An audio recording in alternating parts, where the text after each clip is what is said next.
Today, I'd like to talk about 7 things that I think will change your life immensely. I've incorporated all these things into my own life, and they've changed it for the better. So let's get to it. Number 1, don't compare yourself to others. This is a losing game. There's an old saying that I love. Never a horse that couldn't be rode, never a rider that couldn't be throwed. Pardon the grammar, but that's a true sentiment. Messi loses soccer matches. Jordan didn't win every game. Even Babe Ruth's all-time career home run record was broken by Hank Aaron. No matter how good you think you are, there's always someone better. I used to take it personally if I heard somebody could bench press more than I could or was a better teacher than I was. And then I woke up and realized that the only person with whom I'm competing is the guy I was yesterday. If I wake up every day and get mad because someone is better looking than I am, I'm going to have a lot of bad days.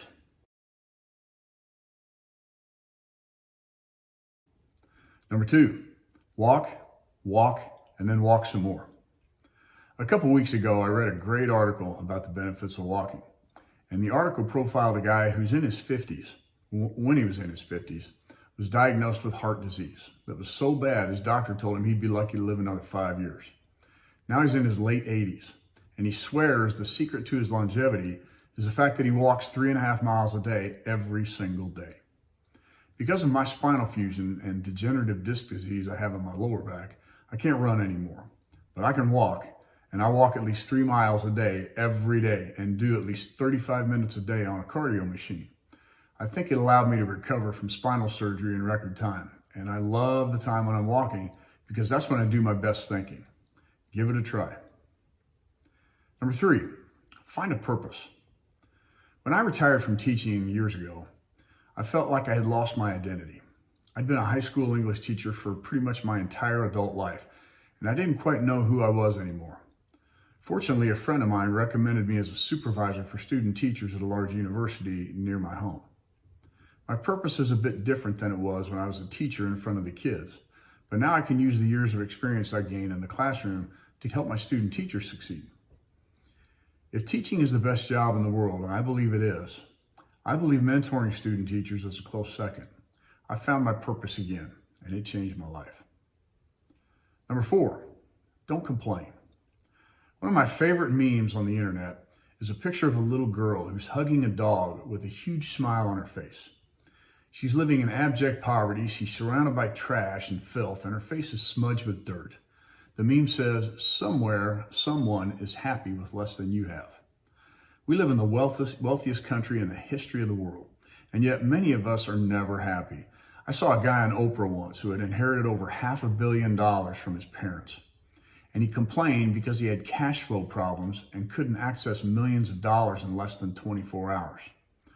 Even if you do have a good reason to complain, all you're doing is dragging yourself and everyone around you down. No one likes a whiner. When I see a professional athlete man up after a tough loss and give credit to the other team, respect. Be grateful for the good, forget the bad. And please, don't whine about it. Number 5, listen more than you speak. I know you've heard this, but you have 2 ears and only 1 mouth for a reason. The people I respect the most in this world aren't the ones who don't care about what other people say, but those who genuinely listen. My mom used to clear her entire afternoon just so she could listen to my brothers and me tell her how our day at school went. Until the day she died, she would look you right in the eye and listen intently to everything you had to say. And that's one of the reasons so many people loved her. Get people to talk about themselves and then do them the greatest service you can. Truly listen to what they have to say. And just think about how much you'll learn. Number 6, moderation in all things. You know, medicines are tricky things. A little bit can cure you, but a lot can kill you.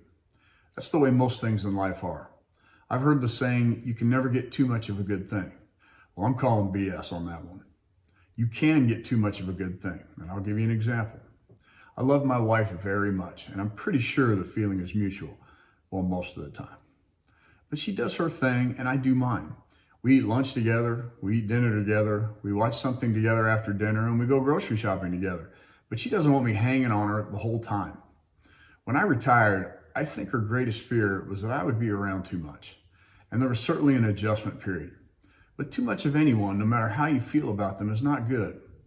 I worked with a married couple, and it was obvious in just about every interaction I saw between them that they couldn't stand each other.